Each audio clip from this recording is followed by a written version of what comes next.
yang saya perkirakan itu sudah terbukti bahwa sebenarnya tidak ada suatu hal yang baru yang dapat ditampilkan dari Mas Romel Abbas atau yang lainnya. Semua dalil-dalil, hujah-hujah yang disampaikan oleh para peneliti atau bukan peneliti, pembela Nasabalawi itu hanya berkutat-kutat pada teori epistemologis tentang surah dan istifadah, yang itu semua sudah dibantah oleh saya berdasarkan hujah daripada Ibnu Hajar bahwa innan nasaba mimma yasbutu bil istifadah illa ay yasbuta ma yukhalifu, bahwa istifadah itu memang bisa, hanya sekedar bisa ya. Istifadah itu bukan sesuatu yang mutlak. Di ijma ulama bahwa nasab itu bisa digunakan dengan surah istifadah. Surah istifadah itu adalah di dalam ilmu persaksian syahadah, itu masuknya adalah syahadah yang paling rendah. Ada nasab, ada nikah, ada kematian, itu bisa diisbat oleh surah dan istifadah, oleh hanya mendengar dari orang. Tapi kalau dukun, beranak atau bidan bisa menyaksikan lahirnya si cabang bayi, maka dia lebih kuat daripada sekedar orang kampung yang mendengar tentang kelahiran seseorang. Ini sebenarnya demikian. Jadi sang bidan dan sang dukun bayi yang melihat betul-betul lahirnya sang bayi, itu lebih kuat kesaksiannya daripada hanya tasamu, dengar mendengar. Nah itu jadi dengar mendengar itu hanya bisa digunakan. Atau tentang kematian, kematian bisa isbat, artinya disaksikan oleh orang yang bersaksi di depan pengadilan dengan hanya dia dapat mendengar dari orang. Tetapi seorang dokter yang mengetahui dengan ilmunya bahwa seseorang ini betul mati atau tidak, itu lebih kuat daripada hanya orang yang dengar mendengar. Dalam pernikahan menurut ulama fikih adalah sebagian dari hal-hal yang bisa diisbat dengan tasamu, suhra wal istifadah. Hanya mendengar bahwa si A telah kawin dengan si B, itu boleh bersaksi di depan pengadilan, boleh bersaksi ketika ada yang bertanya, tidak dianggap berbohong. Tetapi saksi yang betul-betul hadir saat pernikahan itu lebih kuat daripada saksi yang hanya berdasarkan surah dan istifadah. Jadi ini kita penting untuk mengatakan hal ini, karena saya lihat banyak yang belum terlalu paham dari para pembicara semalam tentang surah istifadah, sehingga ada kata-kata surah istifadah ini sesuatu yang paling hebat, paling kuat. Enggak, di dalam derajat-derajat kesaksian, surah istifadah itu justru paling bawah. Karena ada hal-hal sesuatu yang tidak bisa disaksikan sajalah, maka surah istifadah itu dibolehkan. Jadi surah istifadah itu dia bisa untuk dijadikan satu tools untuk mengisbat nasab, untuk menjadi kesaksian hanya karena lil hajat. Sesuatu yang disyariatkan karena adanya hajat, itu kedudukannya sangat rendah sekali sebenarnya. Tetapi sepakat para ulama dari 4 madhab bahwa surah istifadah dengan segala kelemahannya itu dapat digunakan untuk mengisbat diantaranya nasab, pernikahan, kelahiran. Kenapa? Karena hal-hal yang telah disebutkan tadi biasanya hanya diketahui oleh orang-orang yang khusus.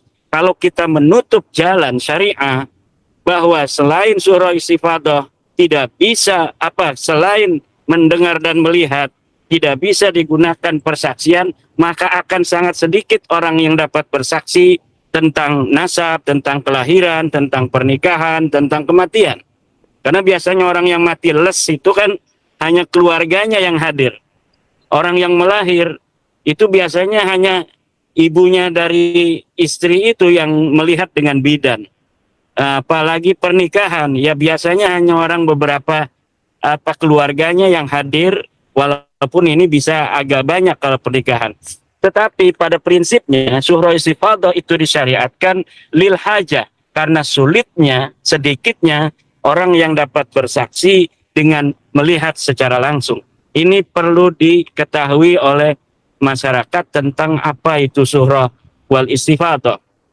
Kemudian Mas Rumel, yang sangat diharapkan oleh para pendukung Ba'lawi ini ternyata di luar ekspektasi mereka. Mereka yang ingin melihat Mas Rumel sebagai seorang peneliti yang telah berjalan ke timur dan ke barat mencari kitab suci untuk membela nasab Ba'lawi ini. Ternyata apa yang disampaikan semalam itu ternyata sama dengan yang dia sampaikan 1 tahun 2 tahun yang lalu itu. Belum ada sebuah data yang dapat dia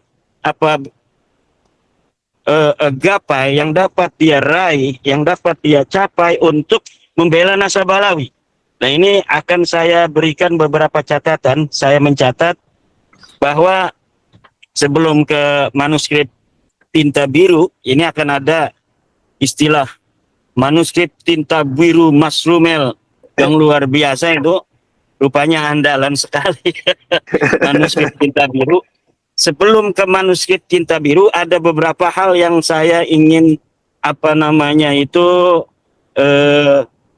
komentari. Pertama, Mas Rumel mengatakan karena nasab Ba'lawi sudah ijma, maka harus menggunakan extraordinary claim dari saya dan teman-teman untuk mengalahkan klaim ijma itu. Mas Rumel, ijma itu memerlukan syarat. Dan syaratnya ijma itu tidak boleh ada khilaf sebelum ijma. Seperti yang dikatakan oleh Ibnu Hazm dalam kitab Maratibul Ijma yang setelah saya sampaikan semalam. Ijma'nya Ba'lawi ini yang diklaim oleh As-Sakran pada abad ke-9, diklaim oleh Al-Muhibbi dalam Khulasatul Asar, diklaim oleh Yusuf An-Nabhani, ini ijma yang tidak sahih, ijma yang batal. Kenapa? Al-ijma'u fi kullil asri ijma'un sahihun idza lam yataqaddam qablahu khilaf. Ijma itu bisa dikatakan sahih apabila sebelumnya tidak ada khilaf. Tetapi kalau sebelumnya ada khilaf, maka adanya ijma atau klaim ijma itu pada suatu masa itu dianggap batal. Jadi klaim ijma itu akan batal apabila di masa sebelumnya terriwayatkan terjadinya perbedaan pendapat. Sedangkan nasab Ba'lawi ini sudah jelas. Ali As-Sakran meriwayatkan terjadinya perbedaan pendapat. Ulama-ulama Ba'lawi lainnya meriwayatkan adanya Ali bin Jadid pergi ke Basra, Ubaidillah pergi ke Basra. Ini berarti bahwa keluarga Ba'lawi, nasab Ba'lawi itu sejak awalnya sudah ada khilaf. Maka ketika sejak awal sudah ada khilaf, maka ijma itu, klaim ijma yang ada di abad 9 oleh Ali As-Sakran, kemudian dilanjutkan oleh Al-Muhibbi, dilanjutkan oleh An-Nabhani, itu klaim ijma yang batil. Klaim ijma yang batil karena ijma itu selain dia mempunyai syarat tidak boleh adanya khilaf, ijma juga harus disyaratkan memiliki mustanad. Kalau mustanadul ijma di dalam ilmu fiqih adalah Al-Quran dan hadis, maka mustanadul ijma di dalam ilmu riwayat haruslah ada riwayat-riwayat yang bisa kita akses untuk kita bisa mengklaim bahwa adanya ijma. Seperti misal di kitab Tahdhibul Ansab, Ubaidillah disebut anak Imam Ahmad. Di dalam kitab Muntaqilah disebut Ubaid anak Imam Ahmad. Banyak kitab yang mengatakan itu. Maka barulah itu klaim ijma itu masuk akal. Tapi kalau klaim ijma, tapi ternyata tidak ada satupun ulama yang mengatakan Ubaid ini anaknya Ahmad, ini klaim ijma'nya berdasarkan apa? Mustanadul ijma'nya mana? Syarat tidak ada khilafnya juga tidak bisa dicapai. Karena memang sudah ada khilaf sebelumnya. Ini jadi pertama tentang ijma itu, Mas Rumel, itu mungkin bisa kita katakan ijma'un batilun, ijma' yang tidak sahih. Yang selanjutnya tentang kata Mas Rumel, apa yang didengar di masa lalu belum tentu ditulis. Maka apa yang kita akses sekarang itulah yang harus kita olah-olah. Ini saya jadi curiga kalimat ini. Apa yang ada di masa lalu, apa yang didengar di masa lalu belum tentu ditulis. Apa yang kita akses sekarang itulah yang harus kita olah-olah. Jadi ketika tidak ada mencari manuskrip Balawi, rupanya Mas Rumel akan mengolah-olah apa yang ada hari ini untuk bagaimana caranya bisa mensahihkan nasab Balawi ini. Saya jadi curiga apa mental seorang peneliti semacam ini, ingin memasakkan masa lalu agar sesuai dengan keinginan seorang sejarawan di masa kini, agar sejarah di masa lalu itu kemudian memberikan ruang kemuliaan untuk orang-orang yang mengklaim keturunannya di hari ini. Ini adalah sebuah skandal ilmiah, saya kira. Kalau misalnya seorang peneliti berpikir bahwa masa lalu dapat dirubah dari hari ini dengan merubah kesejarahannya. Apa-apa yang kita bisa gapai hari ini kita harus olah agar terkesan masa lalu itu sesuai dengan apa yang diinginkan oleh penulis di hari ini. Ini saya kira harus dicurigai bersama ini oleh para mukibin ya. Kemudian Mas Rumel juga mengatakan Al-Mu'jam Ibnul Mukri tahun 381 menyebut nama silsilah seorang yang bernama Asy-Syarif Abu Muhammad Al-Alawi. Nasabnya adalah Yahya bin Muhammad bin Abdullah bin Hasan bin Husain bin Ali bin Husain bin Ali bin Abi Thalib. Kata Mas Rumel, apabila nasab seperti ini menggunakan teori Kiai Imad, maka nasab ini batal. Karena di dalam kitab Tahdhibul Ansab, Al-Hasan bin Husain ini punya anaknya hanya dua, Muhammad dan Husain, tidak ada anak bernama Abdullah. Di dalam kitab Al-Majdi memang ada Abdullah. Tetapi di dalam Sajarah Mubarakah anaknya cuma satu, Muhammad. Lah ini saya sudah ngalem-ngalem Mas Rumel semalam bahwa ketika Mas Maimun Nafis itu masih menggunakan teori-teori begini di dalam ilmu nasab, mengkritik kitab nasab, ternyata kata saya kan Mas Rumel ini sudah tidak akan menggunakan ini karena dia sudah saya kuliahi. Ternyata masih aja. Karena memang semalam itu saya belum menonton belum ada waktu menonton Mas Rumel, Mas Rifki. Jadi baru saya tonton pagi-pagi ini Mas Rumel karena ada acara saya selamatan anak saya tamat kitab Amil ya, anak yang masih kecil itu.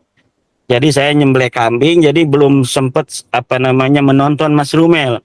Nah pas pagi-pagi saya tonton, saya kaget, wah tidak sesuai ekspektasi saya. Saya semalam udah ngalem-ngalem Mas Rumel, tidak akan menggunakan teori-teori seperti itu lagi, tapi ternyata masih dipakai untuk kasus Asy-Syarif Abu Muhammad Al-Alawi. Dikatakan oleh Mas Rumel, di dalam kitab Tahdhibul Ansab nama Abdullah tidak disebut. Di dalam kitab Al-Majdi disebut, di dalam Sajarah Mubarakah bahkan hanya disebut anaknya satu. Ini saya kira untuk sebagai pembelajaran kepada para subscriber penonton, saya bisa ulangi lagi sedikit. Padahal ini sudah saya terangkan semalam. Bahwa dalam kitab cara menulis itu para ulama satu kadang-kadang menggunakan tahqiq, menggunakan tasabbut, kadang-kadang hanya menulis sesuai riwayat yang dia terima berdasarkan referensi dari kitab sebelumnya tanpa mentahqiq lagi. Khusus untuk ini Abdullah bin Hasan bin Husain yang disebut dalam Tahdhibul Ansab bahwa anak Hasan ini, saya catat ini hanya anaknya Muhammad dan Husain. Sementara dalam Al-Majdi ada nama Abdullah tapi tidak ada Husain juga tidak ada Muhammad. Kemudian dalam Sajarah Mubarakah ada anaknya namanya Muhammad. Ini bagaimana? Jadi begini, ketika seorang Abdullah tidak disebutkan di dalam Tahdhibul Ansab, tetapi kemudian disebut dalam Al-Majdi, sementara antara Al-Majdi dan Tahdhibul Ansab ini satu masa, maka ini diberikan kepada orang yang masih mengaku sebagai keturunan Abdullah untuk memilih Al-Majdi sebagai pegangan dia, karena memang nama Abdullah ini ada di dalam kitab Al-Majdi yang yang satu masa dengan kitab Tahdhibul Ansab. Nah, berbeda dengan nasabnya Abdullah bin Ahmad bin Isa. Kalau Abdullah bin Ahmad bin Isa di dalam kitab-kitab yang satu masa tidak ada semua. Di dalam Tahdhibul Ansab tidak ada, di dalam Al-Majdi tidak ada, di dalam kitab As-Sajarah Al-Mubarakah tidak ada, dalam kitab Al-Asli tidak ada, dalam kitab Al-Fahri tidak ada, dalam kitab Sabatul Musan tidak ada, dalam kitab Umdatul Talib tidak ada. Nah, lalu tidak bisa dia sama sekali untuk apabila terjadi ta'arud antara dua kitab untuk memilih, karena memang sama sekali tidak ada. Tapi kalau Syekh Abdullah bin Husain ini, Abdullah bin Hasan bin Husain ini, kalau misalnya ada keturunannya yang mengaku sebagai anaknya Abdullah, memang betul dalam Tahdhibul Ansab namanya tidak disebut, tetapi dalam Al-Majdi disebut. Jadi dalam kitab yang satu masa namanya itu disebut. Jadi walaupun terjadi ta'arud, itu dia bisa memilih antara dua daripada kitab yang ada di dalam satu masa. Kalau kitab ini As-Sajarah Al-Mubarakah di abad selanjutnya, abad ke-6, sudah menghasar bahwa anaknya hanyalah Muhammad. Ini sama dengan teori semalam bahwa di masa itu anak yang berketurunan hanya ada di Muhammad saja. Tetapi jika keturunannya hari ini ada yang masih mengaku di dalam keturunan itu sebagai keturunan Abdullah, ini masih masuk akal karena namanya disebutkan oleh kitab lain. Tetapi kalau Abdullah bin Ahmad bin Isa ini sama sekali tidak. Yaitu untuk Mas Rumel Abbas tentang teori-teori yang sudah lumrah dalam cara bagaimana ulama nasab menulis kitab nasab. Juga ada kitab menurut Mas Rumel semua kitab nasab tidak ihatah. Betul sekali Mas Rumel, semua kitab nasab tidak ada yang ihatah. Kenapa? Karena kitab nasab itu cara menulisnya itu apabila seorang tokoh dia sudah tidak berketurunan, itu kebanyakan kemudian namanya dihilangkan pada masa berikutnya. Berbeda dengan sejarah misalnya, dia mau ingkirot, mau berketurunan, tidak berketurunan, masih tetap namanya itu disebutkan.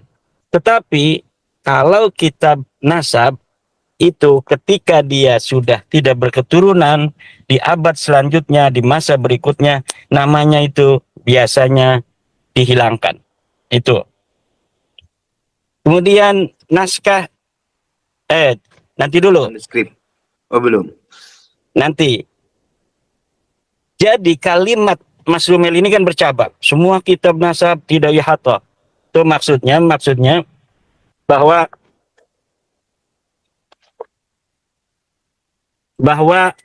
walaupun nama Abdullah ini tidak disebutkan, maka bukan berarti Abdullah ini tidak ada. Cuma karena kitabnya itu ditulis tidak ihatah. Nah, demikian yang sebentar ini ada parkir ini. Iya. Kemudian naskah Ibrahim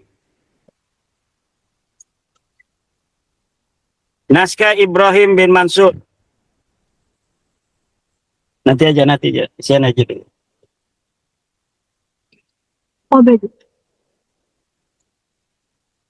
Naskah Ibrahim bin Mansur, katanya As-Sajarah Al-Mubarakah ditemukan oleh Ibrahim bin Mansur. Jadi ada naskah lagi selain naskah yang ada di Turki yang ditemukan oleh Mahdi Rojai, namanya naskah As-Sajarah Mubarakah yang ada di apa namanya itu Saudi Arabia, di Ibrahim bin Mansur. Menurut Mas Rumel, manuskrip As-Sajarah Al-Mubarakah versi Ibrahim bin Mansur mirip dengan Umdatul Talib. Lalu hubungannya dengan manuskrip Sajarah Mubarakah kita itu apa? Tidak ada hubungannya. Kita sekarang hari ini telah memiliki kitab versi cetak berdasarkan manuskrip yang jelas yang ada di Turki. Berdasarkan apa seorang muhakkik yang terpercaya namanya Mahdi Rojai. Berdasarkan perusahaan yang apa namanya terpercaya, penerbit namanya Al-Mar'asi. Berdasarkan manuskrip yang jelas penulisnya namanya apa namanya itu Wahid bin Syamsuddin. Berdasarkan tahun yang jelas disebutkan 820. Berdasarkan semua itu, maka versi Sajarah Mubarakah yang ada hari ini kita bisa akses, tidak bisa diganggu gugat lagi. Kemudian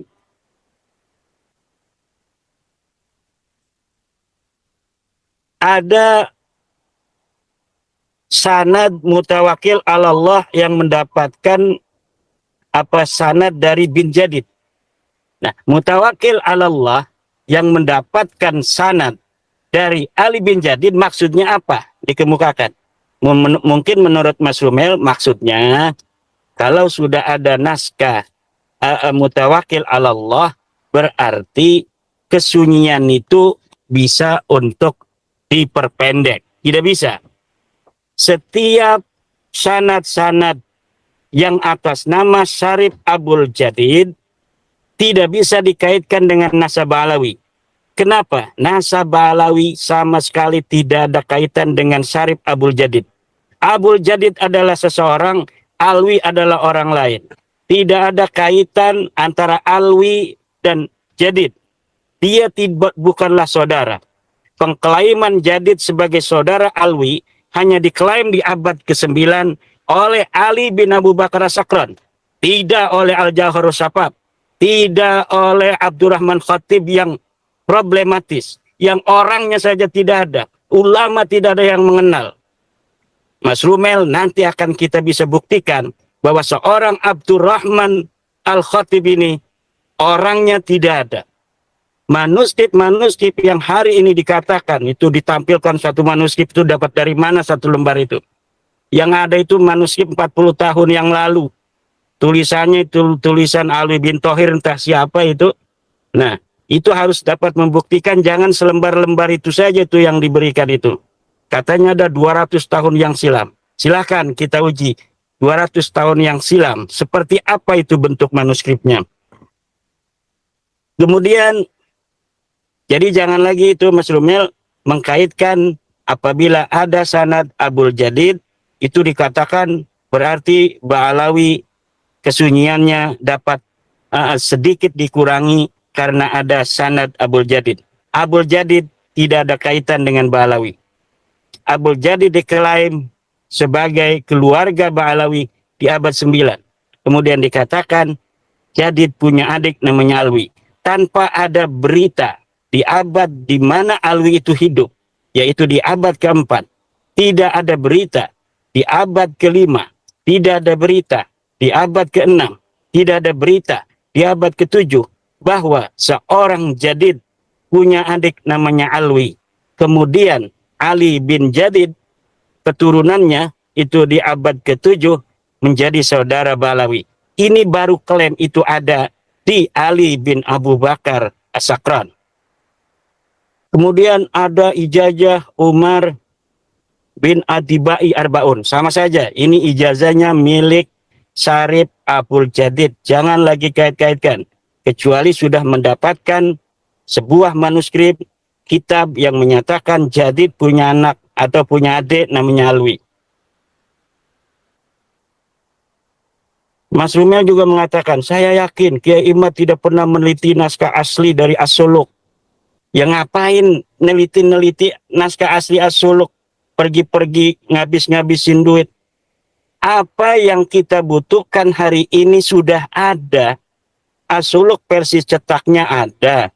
Dia mengatakan diterbitkan, dicetak berdasarkan manuskrip Mesir, dicetak berdasarkan manuskrip Paris. Di dalam manuskrip Paris tidak ada nama Abdullah. Di dalam versi Mesir ada nama Abdullah. Yang tua mana? Yang tua adalah versi manuskrip Paris 820. Versi manuskrip Mesir 870-an. Di situ ada baru nama Abdullah.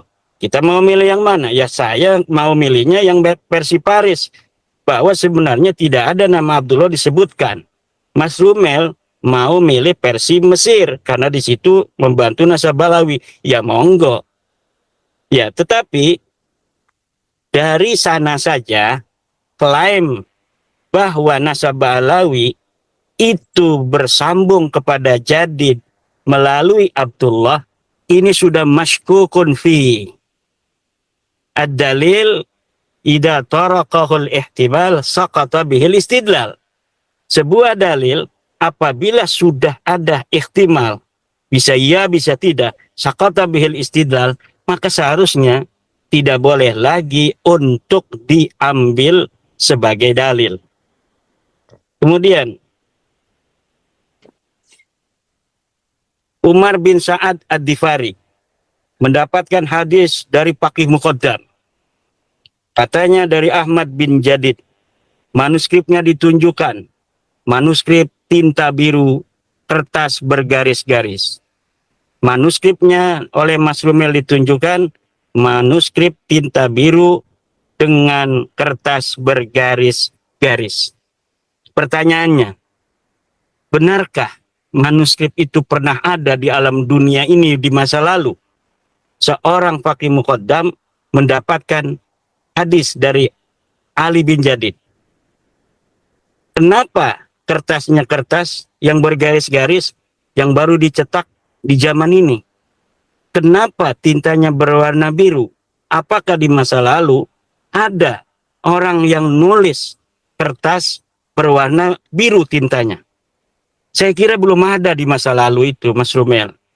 Lalu nanti beralasan, ini kan salinan. Kalau salinan, mesti ada salinan aslinya. Di mana salinan aslinya? Para netizen, mukibin, ini bisa bertanya kepada Bang Rumel itu, dari mana dia mendapatkan apa namanya itu manuskrip itu? Selama ini ada di mana gitu? Kemudian bagaimana dia cara mendapatkannya? Kemudian ditulis tahun berapa sebenarnya itu? Masa ditulis tahun 600-an, kertasnya garis-garis tintanya biru? Kemudian siapa yang menulisnya? Sehingga Mas Rumel bisa mengaksesnya. Di mana orang lain untuk bisa sama mengakses sehingga nanti bisa dijadikan dalil? Gak bakal bisa dijawab itu. Kenapa? Karena memang manuskrip itu manuskrip palsu. Faqih Muqaddam tidak pernah bertemu dengan Ali bin Jadid. Ali bin Jadid tidak pernah punya murid namanya Faqih Muqaddam. Lihat di dalam kitab As-Suluk. Faqih Muqaddam siapa Ali bin Jadid disebutkan siapa guru-gurunya. Di As-Suluk 732 sudah ada. Muridnya siapa-siapa sudah ada semua. Mertuanya saja Semudafi dicatat. Adiknya Abdul Malik dicatat. Tetapi seorang murid bernama Faqih Muqaddam tidak pernah dicatat. Lalu bagaimana seorang yang tidak pernah dicatat sebagai murid Ali bin Jadid, tiba-tiba dia punya sanad yang katanya mendapatkan sebuah hadis daripada Ali bin Jadid? Siapa ini yang bikin manuskrip ini? Apakah Mas Rumel? Atau orang lain yang membuat, kemudian Mas Rumel mengambil dari orang lain itu? Sebenarnya saya sudah mempunyai tuduhan karena apa? Tulisan yang tertera itu mirip dengan tulisan seseorang di masa lalu di tahun 1960-an yang saya mempunyai manuskripnya juga. Cara menulis alifnya mirip, cara menulis lam alifnya juga mirip. Tetapi kita tidak boleh mendahului untuk menuduh. hanya berdasarkan kecocokan, berdasarkan kemiripan, jawabannya sudah ada di saya. Tetapi kita tunggu Mas Rumel untuk menjawab dari mana dia mendapatkan manuskrip Baqi Muqaddam yang katanya mempunyai sanad hadis kepada Ali bin Jadid. Manuskripnya disebut manuskrip tinta biru, kertas garis-garis. Kemudian ada beberapa hal lagi. Nasab Alawi informasinya tertib, kata Mas Rumel nih. Ketika masing-masing dicari, ternyata masing-masing tabaqat itu gak ada yang bertentangan. Mas Rumel nyarinya di mana? Kata Nasab Alawi kan Ubaid anaknya Ahmad. Coba nemu dari mana itu? Kan bertentangan. Klaimnya Ubaid anaknya Ahmad bin Isa, tetapi kok ternyata tidak ditemukan datanya. Itu berarti ta'arud. Dari mana Mas Rumel bisa mengatakan bahwa Nasab Alawi informasinya tertib? Ketika masing-masing dicari, ternyata masing-masing tabaqat gak ada yang bertentangan. Ini dari mana cara berpikirnya? Lah sudah jelas ketika kita melihat, kita mencari Ubaid, benarkah dia sebagai anak Ahmad? Tidak ada kitabnya. Benarkah Ubaid punya anak Alwi? Nggak ada kitabnya di abad ke-4 sampai abad 9. Ketika kita mencari Alwi punya anak Muhammad, nggak ada. Muhammad punya anak Alwi, nggak ada. Ali punya anak Ali, nggak ada. Ali punya anak Sohib Mirbat, tidak ada. Kita cari Sohib Mirbat di Difar, tidak ada. Kita cari Sohib Mirbat di Tarim, tidak ada. Kita cari Baqi Muqaddam di Tarim, tidak ada. Kita cari Baqi Muqaddam di kitab ulama, tidak ada. Lalu maksud Mas Rumel sangat rapi, kemudian apabila diverifikasi ada, itu dilihat dari mananya. Nah, ini perlu dijawab oleh Mas Rumel. Kemudian mengenai Al-Khatib. Al-Khatib menulis kitab Iqdul Barahin. Iqdul Barahin apa ini? Sebelum dia menulis kitab Al-Jawhar Sapat. Mas Rumel, saya sering sampaikan bahwa Abdurrahman Khatib ini sosok yang bermasalah, sosok yang problematis. Kenapa? Karena ulama-ulama tabaqat, ulama-ulama biografi para ulama menyebutkan dia itu wafatnya 724 Hijriah. Lihat kitab Mu'jamul Mu'allifin, juz 5 halaman 185. Lihat kitab Hadiyatul Arifin, juz 1 halaman 526. Kitabnya jelas bisa diakses. Seorang yang bernama Abdurrahman Al-Khatib yang memiliki kitab Al-Jawharus Safab itu wafatnya 724. Bagaimana orang yang wafat 724 Hijriah dia bisa menulis seorang yang hidup yang hidup di abad ke-8 seperti yang hidup di abad 9 seperti Abdurrahman As-Segaf, seperti Al-Idrus. Bagaimana orang yang sudah meninggal di dalam kitabnya ada nama-nama Balawi. Kalau kita mau konsisten bahwa Abdurrahman ini memiliki kitab Al-Jawharus Safab, di dalam tradisi Balawi katanya Al-Jawharus Safab pengarangnya namanya Abdurrahman Khatib, meninggalnya 855. Ulama mana saya tanya yang pernah menuliskan seorang yang bernama Abdurrahman Al-Khatib yang punya kitab Al-Jawharus Safab meninggal 855? Tidak ada. Inilah yang saya katakan kenapa saya selalu mengatakan tuduhannya kepada Ali As-Sakran. Karena kitabnya sudah jelas, kemudian apa titik mangsanya jelas, wafatnya 895, kitabnya sudah dicetak, muntasir fi anha'il alam, kita bisa akses bersama, maka ujung tuduhan itu kepada sesuatu yang bisa diakses bersama. Kalau Al-Jawharus Safab nggak ada yang bisa mengakses. Orang kediriannya saja kitab Al-Jawharus Safab itu tidak jelas. Pengarangnya saja tidak jelas. Maka sesuatu yang tidak jelas, Mas Rumel, kita abaikan. Andai pun betul dia itu 855 wafatnya, dia itu muridnya Abdurrahman Segaf. Kalau murid Abdurrahman Segaf juga muridnya Hasan Muallim Jamalulel, berarti dia ini ada subjektivitas dengan naskah Balawi.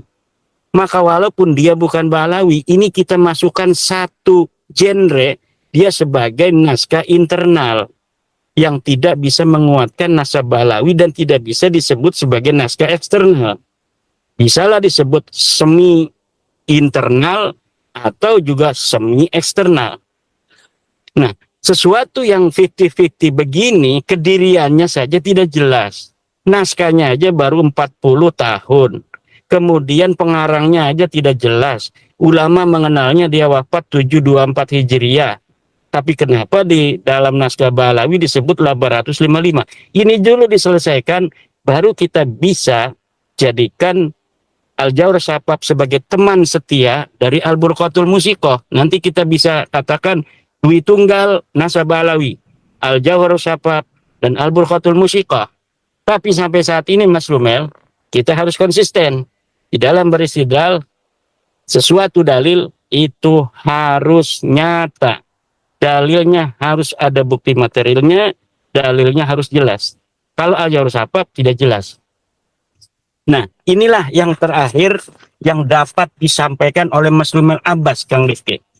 Jadi hanya berdasarkan satu naskah atau manuskrip tinta biru, yang kedua kembali ke Jawharus Syafaf di abad 9. Dan itu pun belum jelas. Hal-hal yang sangat dinantikan oleh para mukibbin, adanya manuskrip di abad 4, 5, 6, 7, 8 itu jauh panggang daripada api. Dan inilah hakikat dari nasab Ba'alawi. Secara metode ilmu nasab tidak bisa diterapkan karena dia tidak bisa diisbat dengan kitab, karena tidak ada kitab yang menerangkan tentang nasabnya selama 550 tahun. Dilihat dari teori penetapan nasab dengan surah istifadah. Surah istifadah mempunyai syarat, dia tidak boleh ada mu'arid, dia tidak boleh ada penentang. Sedangkan nasab Balawi ditentang oleh As-Sajarah Al-Mubarakah. Dengan teori metode nasab syahadah tidak bisa, karena metodologi isbat nasab dengan syahadah untuk orang yang hari ini ada, bukan untuk Uped yang ada 1000 tahun yang lalu. Begitu pula dengan metode ikrar. Maka seluruh metodologi di dalam bagaimana cara menetapkan nasab tidak bisa mengisbat Ba'alawi. Kemudian manuskrip sama sekali tidak bisa berikan oleh Mas Lumel atau yang lainnya. Secara DNA platnya G, sudah jelas menurut para peneliti sampai hari ini bahwa plat G itu bukanlah keturunan orang Arab. Kalau orang Arab keturunannya harus plat J1. Ya demikian